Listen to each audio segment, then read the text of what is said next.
not his old Atari. I said sorry, I'ma have to pass like Nash to Amari.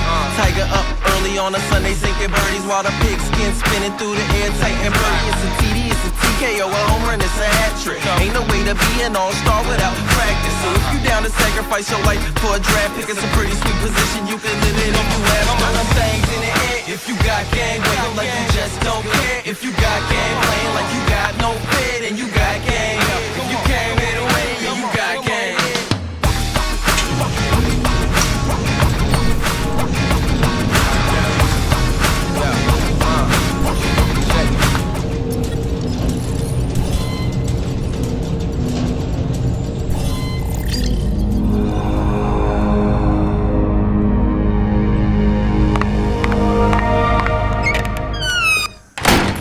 Hey there, welcome to another episode of Local Music Somewhere. I'm your host, Greazy Keyz. Thrilled to have in the R-Beat studio, Krystle Baller. Welcome to the studio, Krystle. Thanks for having me. You are the creative director and co-founder of We Rock Charlotte, and multi-talented musician with a band called Hey Richard, and your own solo project called Krystilization. Yep. Right? Well, hey, we're thrilled to have you in the studio. Welcome, welcome, welcome. Thanks so much. I'm happy to be here. So let's start it out. When did music first enter your life? Give us a little bit of your background. Actually, my mother worked at a music store. Yeah. I remember being around 2 and 3 years old. Wow. And I had my own little cubby underneath the admin desk where I would play with stuff. So I was around musicians and music as a toddler. Right. And my mom played organ and piano at the church. And so I grew up in church choirs and around church music. Right. Not really fun church music, more like white vanilla church music. And Hymns. the hymns, the very monotone singing. But Yeah. yeah, that was my introduction to music. And then when I was 12, you remember the 12 CDs for 1 cent? Absolutely. Yeah. From Columbia House. Me and my brother scammed our neighbors. We got all this music. And so I got Pretty Hate Machine by 9 Inch Nails. Yes. And The Bends by Radiohead. Yes. And those were pivotal. That's where I switched from Hanson to cool music, which I was always team Hanson though, because I was like, at least they play instruments. There you go. That's true. Yeah, and so I was always in band. I played flute, piccolo. I convinced my band teacher to let me play bass guitar on the sidelines in marching band, and which was fun because the amp was ancient and heavy, and I had to stand on a rubber mat or I would get shocked every time I played. Grounding issues in the bass. Yes. That sounds like something in high school. That's fun. Yeah. That's amazing. So you grew up, your mom worked in a music store. Did you grow up in Charlotte? Were you local? Oh, no. I was born in North Carolina in Smithfield, and then my family moved to West Virginia when I was 4 or 5. And I grew up in West Virginia. Right. And then I moved when I was 21, 22. I moved to Hilton Head Island, South Carolina, in an attempt to really kickstart my life. And it was at that point that I started going to see a band called 4 Piece and a Biscuit. And it was 90s dance party music, a lot of hip hop, and it was just really danceable, and I like to go listen. And so I found myself at an after party with the band one night, and there was an acoustic bass, which I didn't even know those existed at that point. And I was intoxicated enough to play it in front of someone. And Mike, who was in the band, he was like, "Oh my God, you're really good." And I'm just playing on pieces of Tool songs that I remembered, or Radiohead and things like that. And then he was like, well, he got a guitar and he was like, "Well, follow me, do these things." And I started following him, and he was like, "Why didn't you tell me you played bass?" And I was like, "I don't play bass. What do you mean? You heard me." And long story short, he kicked the bass player out of the band and made me a part of the band. Okay. He's like, "Yeah, you're already better than the current bass player we have, who's really a guitar player that doesn't want to play bass." Right. He's frustrated guitar player on the bass. Yeah. Bless his heart. And so then I ended up in a band, and then I ended up in Hilton Head. You can make a living as a gigging musician. I want to say Hilton Head, that area is probably a lot of tourists and a lot of places to play. Oh yeah, that's awesome. So all the musicians on the island, no one undercuts each other. I made at least $100 a gig for just like bar gigs. Like that's me, not like it was $100 per band member. Right. And then we would play like these hotel gigs during the day and make like wedding gig money. And so I just started playing music all the time. I was gigging like 7 to 10 times a week because we'd have multiple gigs a day. Mm-hmm. And so when you're a musician in Hilton Head, you could just, during the tour season, you save money. And then in the off season, that way you have some cushion. Right. And that's kind of the culture there. Then I moved to Charlotte in 2013, 2012, something like that. Okay. And I joined a band that was similar to the band I was in. I started one that was called Basements and Attics. And then I was just like, wow, the scene in Charlotte is a lot different because you can't really make a living. I mean, at least in my experience, when you're in like a 5 or 6 piece band, right, unless you're playing like wedding gigs nonstop. Yes. Yeah. So then it was like, okay, well, what am I going to do now? Well, so that's when Girls Rock Charlotte came into play, and I was pregnant with my daughter, and I really wanted to. I was just feeling the feels, I think, because I was going to have a girl, and I was sad that I was going to have a girl because just dealing with all the sexism and things as a woman musician, I mean, I was constantly objectified and things like that, and having to prove myself. And I wanted to create a space where like she would be able to go play music and not have to experience those things. So my friend Kelly Finley, who's women's and gender studies professor at UNCC, I met her, and she needed a musician to like help with the starting of camp because she had all of the social justice know-how. And I showed up and was just like, oh, well, I can't teach, but I have all this gear. And so I was like, I'll, be in charge of gear. But then I found out that I really could teach. Yeah. And all the kids that I taught bass to the first year of camp asked me to come be their teacher. So I had a new baby, and I was like, well, I can go take my baby with me and go to people's houses and teach lessons and make some extra money. So I started doing that. And then it's just like, well, do you teach drums? Do you teach these things? And I'm like, no. But then I found a place. I found other teachers. And so I started my own music school kind of outside of Girls Rock. Yes. But then, so the music school started to slowly build over time. That was called Packeter Music Lab. And then I was still doing all the Girls Rock stuff, which is summer camps and then workshops. And so Girls Rock started growing, and I went through a divorce, and it was not fun as divorces, go, and custody battle and all of that stuff. And my community that I'd found through Girls Rock really like helped me get through that time when I didn't have anything. And so I moved out. I moved in with a friend who was going through something similar. We both had kids the same age, so we kind of supported each other during the transition. Yes. And then in 2022, Girls Rock Charlotte absorbed my music school because we had gotten this house in Noda that's just this really cool old mill house, which is awesome because Charlotte doesn't have a lot of historical spaces. Not anymore. Yeah. This house was built in 1900. Amazing. Wow. And it belonged to the mill manager who, when Noda was all textile factories, and everybody like who worked there lived in these mill houses. Well, this one's 2 stories. It's built a little bit nicer. It's a little nicer. Yeah. Right. Interesting. Yeah. So we got a bunch of, just the community is amazing because we had to do a lot of work to it. But we renovated the building and got it all ready and accessible over a period of time. Yeah, I've been rambling for a bit. You want to? No, I'm loving Okay. this. This is your chance to ramble, Krystle. Cool. I'll ramble on. Ramble on. Let's go. Because this is intriguing, and I love your story. Oh, so please, thank you. Yes.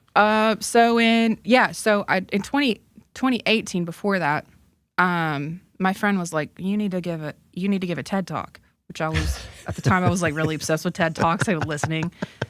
And I was like, well, okay, I'll give a TED talk. And I was like, all right, I'm going to do a TED talk on how to break the patriarchy. Yes. I was like, yeah, I'm going to do that.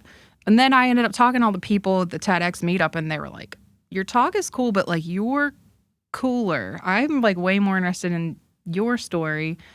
And so I rewrote the talk, and it's about the healing power of music and just interactions that I've had with people where it transformed, like rewrote a story that they had written previously in their life, like rewriting that story through music. And I was like, well, this is it. Now I'm going to do a TED talk. I'm going to be famous.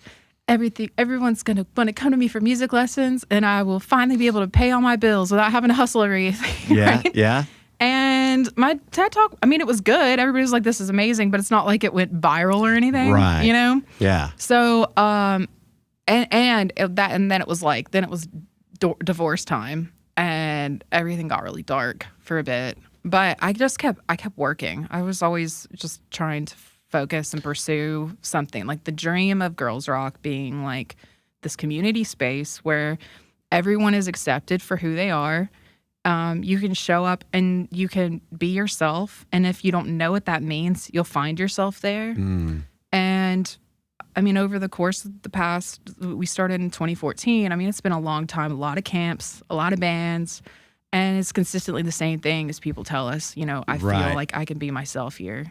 I love that. So here you are. You've been building community in Charlotte for 10 plus years. So in your opinion, what's changed about Charlotte's music scene that you miss?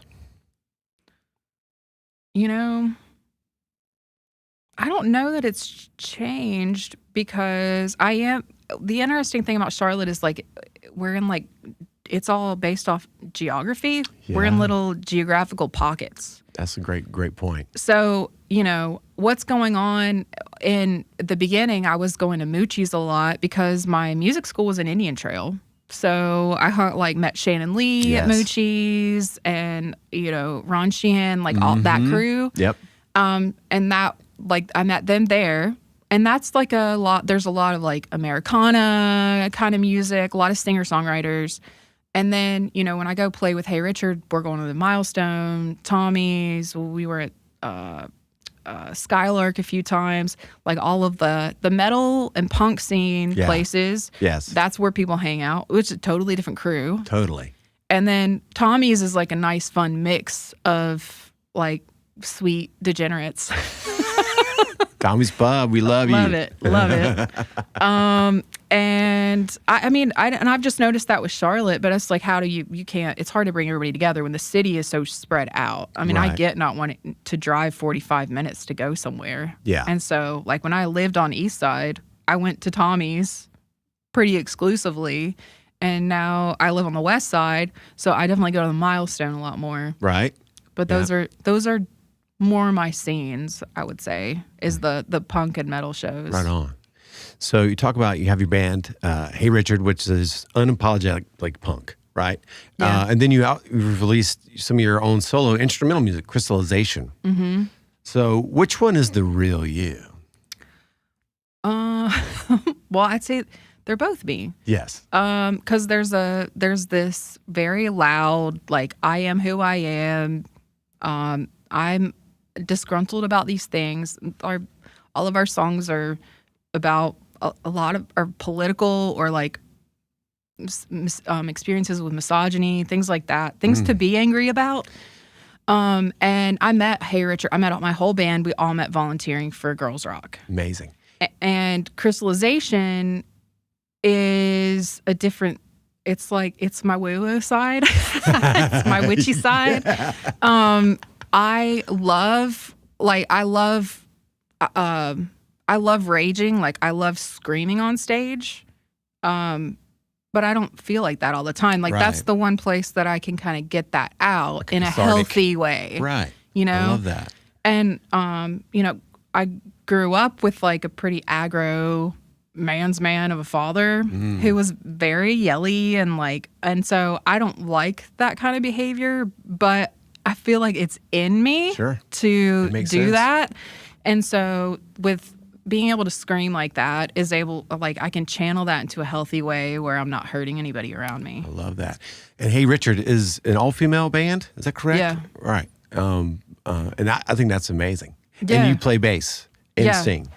Is bass your primary instrument? I know you do play multiple instruments. but Bass that is pretty much my favorite you connect instrument. with the most, right? I love low end frequencies, period. So like when I was producing my self-titled or my solo album, I mean, I was leaning into like the 808. I was programming a lot of low end frequencies. I just like the way the rumble feels in my body. And I have synesthesia.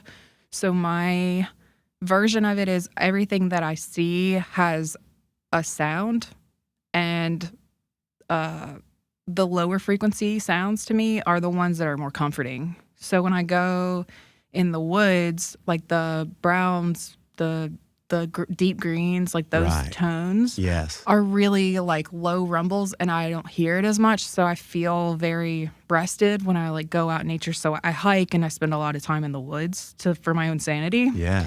But I think like those low frequencies are reflected in the instruments that I've chosen. I love that. That is so cool. And then with crystallization, Ian and Rebecca, who did the Chromatic Roots exhibit, which was open in Charlotte all summer long. Did you check it out? I missed it. I'm always working, gigging. It I miss was cool. everything cool. It was really cool. So I knew at the conception of it, of like, Yes. there's going to be these different biomes, and they approached me about writing music for it because I had done a residency at the McCall Center previously where I did some experimentation with surround sound production. And so there were 6 different artists in the show, and I created one song for the whole exhibit. Wow. But I installed the surround sound speakers over where the people's installations were. So when you walked to their art, their things like one was handmade brooms. So it was all percussion with this sweeping sound. Yes.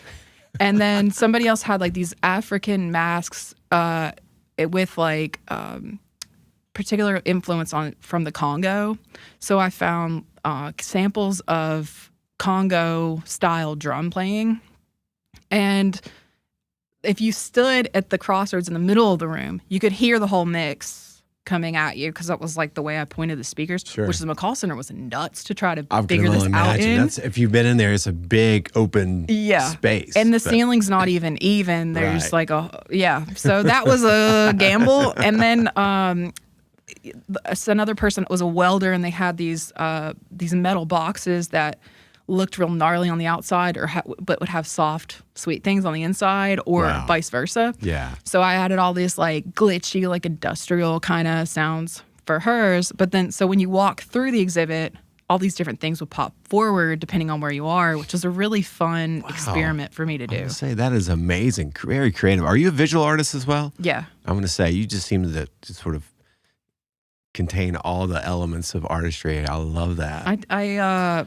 I wanted to major in art and graphic design when Yeah. I was younger. Yeah. And then I was just like hanging out with so many artists that are so good. I have a lot of, imposter syndrome of like, I can't do this. I don't know. It's really taken like people in my life to be like, hey, you should keep at this because this is really good. And it's the Ira Glass thing where it's like you have really good taste. So like you're like, oh, I suck at everything. Yes. Yes. I Yeah. love that. That's true. With being the creative director and co-founder of We Rock Charlotte for over a decade, what's the one thing you've seen music do for young people that nothing else can? And I'm sure there's probably more than one, but what's one? I think it gives people. There's always like there's a right and a wrong way to do something. And I mean, I've seen that right and wrong ways to do something with certain ways that people teach music too. I've had those kind of teachers, but I've also had the other teachers that like encourage creativity, and that's the route that we take at We Rock. And I think it's about like giving a kid power, because kids are told what to do all the time by their parents, like what time to leave, like all these things. It's always do this, do this, do this. It's like, hey, it's time for like, this is your choice and you can make decisions here. And there's this autonomy that comes with creativity that they don't really get anywhere else, and it's always through expressive arts. So that's one thing. And then another is, it just brings people together. And a week of camp, without fail, the kids don't have to know each other at all. But by the end of the week, they are best friends. Yes. And it comes through group vulnerability and participating in something where you're not perfect and you don't know what the outcome is going to be. There's this forced kind of bonding where y'all going through something together. So even though it's only a week, they feel like they've been friends forever, and they continue these relationships over time, which is really cool to see kids grow up, be friends through We Rock, go to school, come back every summer to volunteer for rock camp. Yeah. And we have like, generations, like we're getting there. Like some of those kids are having babies now. I want to say like, 10 years ago, these are your kids now, except they're adults. Yeah. I love that. So can you give us a synopsis of what We Rock Charlotte, how it's set up, with individual lessons, if that's available, group lessons, because it's such an incredible program. And I refer folks all the time. People ask me if I do lessons. I don't teach lessons anymore, but I love to refer them to you guys. Can you give us just a breakdown of what people can expect? Sure. So the music school is really important because it keeps the lights on and it pays the bills. We have 7 teachers, and all the teachers that work there, they love it, and they've been there a long time. Yeah.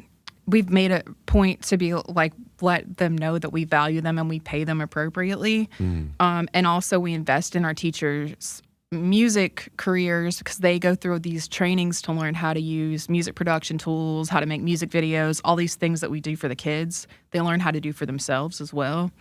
The music school feeds the camps, which there's a rock camp, there's 2 weeks of rock camp. One's kids camp, that's for rising 4th graders to 8th graders, and the teen camp is freshmen through sophomores.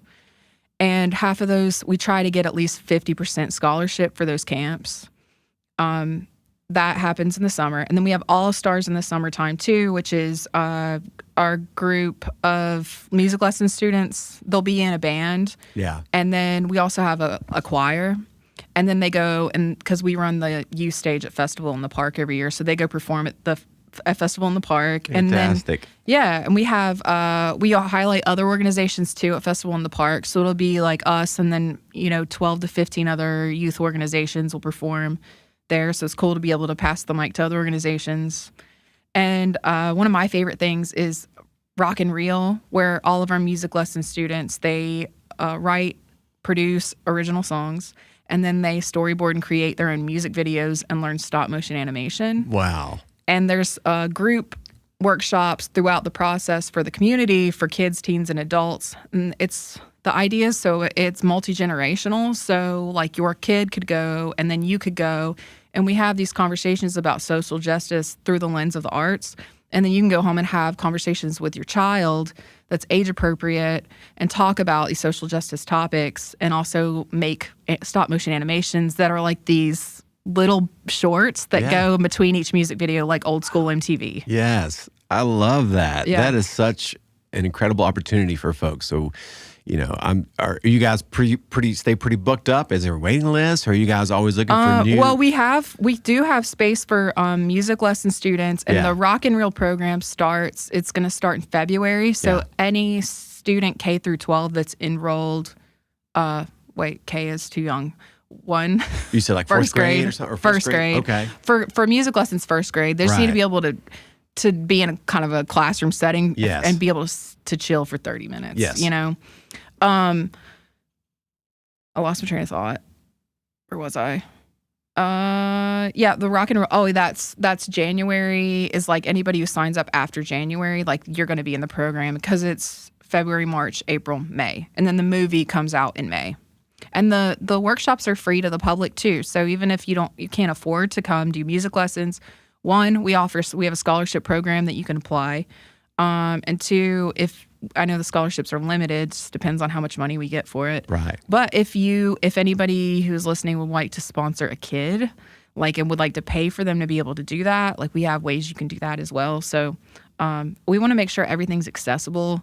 And speaking of accessibility, we just started doing all ages shows in our backyard this year. Nice. Kimya Dawson came a few months ago and performed, which was a really big deal for us. Fantastic. And it was just so sweet. It was just seeing the show and all of the sweet people that came and just the energy of the night was so wonderful. It really just felt like all of the dreams have come true. I love that. It's a really sweet community space, and I want more people to know about it. But also, we're not trying to expand and add 2 schools. It's like I like being small. I like knowing people's families. I like seeing kids grow up over time, and it's more impactful to do deep, meaningful work with the small amount of people over time than just let's see how many bodies we can get in here so we can make money, because that's not how we do it there. I love that. We have Krystle Baller in the RB studio. We're going to take a short break, come back. We've been talking about Krystle and her experience with We Rock Charlotte, but we're going to come back and talk more about your original music here in just a bit. Stick around, R-Beats. Welcome back to this week's segment of What's Trending Now on R-Beats Radio, Media, and Streaming Network. Take it away, Greazy! Thank y'all so much for tuning in. And now let's get started on our upcoming local, national, and international concerts. Starting off with DJ and music producer Sub Focus, who will be performing at Black Box Theater in Charlotte on Sunday, December 28th. Doors open at 7 p.m. You can get your tickets at blackboxcharlotte.com. Greazy, Yo! the DJ who's doing it right now. Yeah, shout out my boy DJ Drop. Especially when he's dropping new music. Robin Springer is set to perform at Middlesea Jazz Club on Friday, November 28th. Doors open at 5:15 p.m. You can get your tickets at middleseajazz.com. Greazy, Yo! what's your favorite jazz song? I gotta give it up to Fly Me to the Moon. A classic. Maroon 5 is headed to the Madison Square Garden for the Love is Like tour, taking place on November 20th on Thursday. Doors open at 7:30 p.m. You can get your tickets at msg.com. Greazy, Yo! what's your favorite Maroon 5 song? Got a shout out from their first record, This Love. Love it. I love that song. This is Annalise Pearl and Greazy Keyz bringing you all the new details on the latest trending water cooler conversations. Stay on top of the R-Beats app and rbeats.com, always bringing you the best of the best independent, national, and international music artists. Constant influences are on the R-Beats app. You all know the drill. Now let's get started with this week's DJ World Beats Top Trending Songs. Spinning now on 25/8 366, our global pop stream, DJ World Beats brings you April by Rose Gray. We have Ego by Agnes. We have Peace and Violence by Fozia. And we have Yes Baby by Madison Beer. Trending now on R-Beats Radio, our house and EDM stream, we have Heavy by Armin van Buuren and JOA. Dame on Grr by DJ Darman. We have You're a Star by Amel and the Sniffers and Fred Again. La Noche by Chris Lake, Skrillex, and Anita B. Queen. Coming up on We Global Radio, our hip hop and R&B stream, we have If You're Reading This, I Already Crash Out by Busy Signal. We have Cannonball by Life and Don Tolliver. I Know by Vibes Cartel. And last but certainly not least, we have Baddie by Country Hype and Eddie G. Bamba. And that concludes this week's countdown. Be sure to check out our social media sensation show, What's Trending Now, and be sure to check out the watch list with Greazy Keyz right here on rbeats.com. That's it for now. Take it away, Greazy.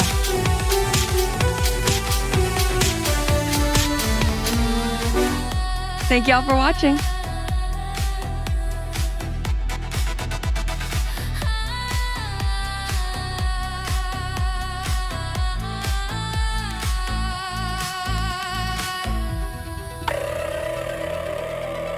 You're tuned into our beats, standing now on our beats. Come with Annalise Pearl, only on our beats. Come global radio and boutique media streaming network. You're tuned in. Thanks so much, Annalise. Fantastic trending show. And shout out to the Dancing Terminator. I really like that. That was a nice touch there. Hey, we're in the studio with R-Beats with Krystle Baller, talking about their incredible program, We Rock Charlotte. Also, incredibly gifted punk band, Hey Richard, and your own solo sort of instrumental music, Krystilization. More electronic, I would say. When you say that. Now, tell us about the process of, when you're writing for Krystilization. Like, where do you find inspiration? You have your songs, your own melodies, not necessarily lyrics, but are there certain emotions or certain feelings that, draw certain songs out of you? I was thinking when I first started to make it, what are sounds that are just very pleasing to me? So looking for samples or making sounds and manipulating them so it's almost like an ASMR experience. Yeah. And I'm like, okay, this sound gives me goosebumps. How can I incorporate that in here? I love a fuzzy, square, like synth sound. Yes. I love it. Probably because I listen to Nine Inch Nails so much as a teenager. I mean, when you mentioned earlier about your bass love, I was just like, wow. I was like, you probably love this filter, filter. But yes, go ahead. And I found these cinematic effects too that the suspense, and then it's like the bass that comes in, it's like, oh man. So I would mess with those samples, and it was really just like, let me stack this here. The first one I made, because I was making the album for I didn't know I was going to make an album. Right. I was like, I'm going to make a forest track for Chromatic Roots because there was a biome that was a forest. So I made something, and it was like pretty generic, like forest sounds, which I hike a lot, and I use the Marlin Bird app a lot. So, which saves all your recordings. Amazing. Do you know that? Cool. Do you know what Merlin is? So is it you can like listen or record a bird? Yeah, you song like that hold it identifies open, and it's like it shows the waves of what's Wow. going on, and Oh it'll my be like gosh. a yellow-breasted warbler, a hawk, and it will flash when the bird's calling, so you can hear. It's really great to train your ear to like what birds are calling. So I pulled up my Merlin app, and I got the audio off of there. And I had all these field recordings that I didn't realize I was making. And then I had intentional recordings that I had made that were field recordings. So I used some of that stuff. My wife came in, I'm like, well, I made this for Chromatic Roots. What do you think? And she was like, she's like, it's pretty lame. She's like, this doesn't sound like you at all. Usually it's like more intricate. I was like, well, that's what they want. And she's like, no, don't make what they want. What do you want? And I was like, you're right. And I wrote Mycelium Network, that was the first one. And then I was like, all right, you're right. And then so I took all my bird sounds and I created a sample drum kit for the pads on the top of my thing. Yes. And so I made a bird drum kit. Bird beat. Yeah. Yes. So then I could hit the bird sounds when I wanted them to go. And then I did all this like post manipulation to it. Sure. So I just rabbit holed my wife, and I also realized I need my family to go away when I'm doing this because they're too distracting. When my wife had she's an artist, and she had an installation in Ohio, so she was out of town for a couple weeks. And I just was like a mad scientist, like pacing around, listening to the things over and over again. And I couldn't eat. I couldn't sleep. Like I was obsessed with just pulling this all together. So it just came, it was like this weird frenzied download of things with the last album and the whole album, because first I was like, well, I'm gonna make a few forest tracks. The forest was the biggest biome, Sure. and I knew I was gonna put a subwoofer and like have like specific like low end stuff in there. And then I wrote another beat, and I was like, oh, this sounds like a desert. And I was like, well, maybe I'll make a couple desert tracks. And then I was like, oh, this one sounds like the ocean. So I ended up writing a whole album for every biome. So there's a disco ice cave, which is very specific and weird. That's why that track is like out of nowhere. But there was a disco ice cave in there. There was an ocean, which I used a lot of old recordings of my daughter, her voice and my voice. And I did some interesting sampling with that.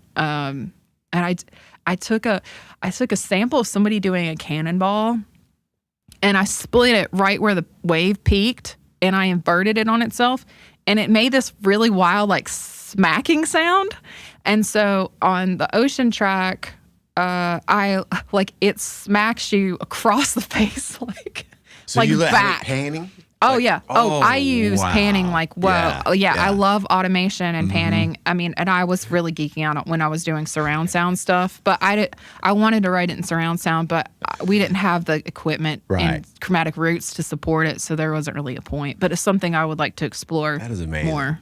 Like 5.1 audio or quadraphonic. Yeah. I can only imagine what you can get away with. Well, and then like with the bird calls or the fly, like I had some flying sounds or insects, like make it buzz from left to right or, back and forth. And then the last track, something about the sample, I was fighting it for far too long. It's like, you know what, I'm going to scrap this. I'm going to start over. Right. And then I just was like, okay, let me try this one. I wrote Deciduous Descendants in it was fast and it's a banger. I was like, wow, like this is so much better than the other one. So that was cool. And I did a lot of vocal layering in my studio, and that, it's fun. But I think the big thing with this album in particular is like I have an estranged relationship with my parents. I did have. We're politically not on the same side, which has made it hard. Which I can get past, but when you're baiting each other and then you can't let it go, right? It's tough. So we had been a wedge getting between us for a while, and then when I left my ex. I came out and my family just stopped talking to me. Didn't invite me to like a wedding and like all this stuff. I'm so sorry. So, it was hard. Yeah. And I had a lot of, I was really mad. Sure. Which is like, I wrote Coming Out when I was in with Hey Richard, I wrote Coming Out, and that was like at the pinnacle of that. And, somebody died, and that's kind of what it took for us to start to establish a relationship again. Right. And then it's just been a slow going thing. So with my Hey Richard music, my parents have never come to any of my shows, which, oh my God, I would be mortified if they came to a Hey Richard show, because they would be like, they would be mortified. It's not for them. Right. No. I understand. And, but I was able to share this album with my family, and there's a track on there. It's The Forgotten Road. And so I went to my mom's house, and my wife was like, you need to have a relationship with your parents. I know you're mad, but like they'll get over it. Like you just need to be persistent. And like she was really supportive, even though I was like, whatever, they suck. Right. So she's like, well, something was going on with my family. And she's like, well, you need to go down there. And then and that was actually when she was when she was in Ohio for that thing. And she's like, well, you know what? I'll meet you down there the next day. So this is the first time she's ever been to my childhood home. And that night, I ended up talking to my mom till like 2 a.m. about a lot of things from the past that we needed to talk about. And this storm blew in, and my mom's wind chimes were going wild. And I was like, Mom, hold on, I need to record this. So I recorded like this 2-minute audio of the wind and the rain and the wind chimes. And so I took the wind chimes and I like that sample recording, and I re-engineered it and created a melody line for The Forgotten Road. Wow. And then the wind chimes and the wind are in the background the whole time. And I put in this melody line because my mom's mom died when she was 16. Wow. And she used to sing I'll Fly Away. And she told me, like, my mother used to sing that to me, like, right when she was, like, on her deathbed. She was singing that. Wow. And so I put that melody line in the end of it. But it was a really healing conversation. And, like, writing the music was really healing. I, like, felt a lot of feelings while I did that. And then this is like not the healthiest thing, but like I had quit smoking for a long time. But me and my mom used to smoke cigarettes together, and that was part of like, bond. we would smoke cigarettes, we would talk, And, that like sitting, but us two in an ashtray, right? So after I went and like, I came back and I had smoked some cigarettes with my mom, the enabler. And I came back and then I just chain smoked the entire album. And like, it really kind of like put me in this place. Amazing. So when I shared it with my mom and my siblings and my dad, they were all blown away. And I feel like they were like, okay, we're going to listen to it. But my mom still listens to it all the time. She loves it. Awesome. And they share it with everybody. And it's honestly been nice to have this instrumental thing with no strings attached to it. Sure. That I could share with my family and they can share with other people and be proud. Right. And then it allows people to have their own sort of interpretation, right? Without lyrics and things like that, where you're saying a direct message. They can interpret it, however they want, I could see, right? Yeah. I love that. Yeah. A couple more questions before we let you go, and we're going to listen to one of your tracks on our way out, and I can't wait for everyone to hear it. But since you got community-based workshops, what's the one thing that you teach that maybe you wish someone had taught you?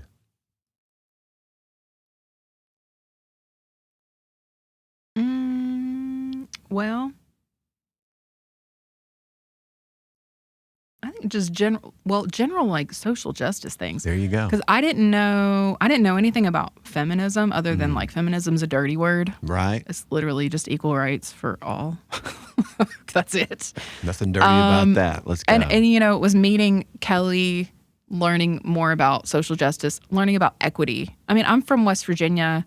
There's not a lot of diversity there. Right. And so moving to Hilton Head, moving here, it was like I just started to like learn about all these different cultures and different kinds of people and like opening up my world to make space for that. Like it was really important. And that's something that, I wish I was taught younger. Fantastic. One more. You foster inclusive spaces where young people can find empowerment through music. What's the biggest barrier to inclusion in music space? Transportation. Wow. Yeah, I mean, if your family, also instruments are expensive, but it's really transportation. It we could bring the programs to you, but where are we bringing them? Right. Right. It's yes. We've talked for a long time about having camps on the west side, and I mean, we definitely want to work toward that, or like camp specifically in areas where there's not like people can't get to us. Because like if we have camp in Uptown, you still have to take the bus or figure out how to get to Uptown. Right. And when you're a single parent household or two, I mean, everybody's working jobs. Like, do they have the time, the flexibility to be able to take their kids, pick them up, drop them off, like that kind of stuff? I really wish that We Rock, I know we're not there yet, but I really wish we had a bus. A bus. Yeah, the rock bus to come pick you up, take you to rock camp. I love that. Yeah. That is so cool. I love that. Man, that's awesome. Well, Krystle, thank you so much for taking some time to come into Our Beats today and to share just a little bit of your story. And thank you so much for being such an integral part of our community and all the positivity that you bring and the insight and the impact that you're making with young people and your musical community all the way around. So just thank you so much for all that you do and for just being you and just coming on and sharing a little bit of your story with us. Thank you so much. YOLO, baby. YOLO. I love it. I love it. So this has been Krystle Baller and Our Beats, and we're going to close. We're going to listen to your track, Deciduous Descendants. Descendants. Yep. Which, how about a little bit inside of that name, Deciduous Descendants? What does that come from? The imagery for this is the janitor is the catalyst of the story. Okay. And the janitor is exploring. They've entered a whole new world, which is in this basement. And they're going farther away from camp to explore more. And they find these treetops, like this treetop village. And they see like all of these hints that like maybe there was a civilization here, and maybe the civilization became nature and was absorbed back into the treetops. Right. Amazing. I mean, that's a story right there within this instrumental song. I love it. Krystle, thank you so much for coming in. And we're going to close the show with Deciduous Descendants by Krystle Baller. Krystillization is what you perform or you release the album under. And what's the name of the album? Dust of the Self. Dust of the Self. And people can find you online. All the streaming Spotify. platforms, yeah. Very cool. Instagram. Instagram. My personal page is Krystle Baller, Krystle. And then my solo music is Krystilization. Fantastic. Follow me because there's just a little bit. It's my only album on there, so Let's go. it's just a little guy account. Fantastic. Thank you so much, Krystle, for coming on to Our Beats. And let's check out this song. Let's go.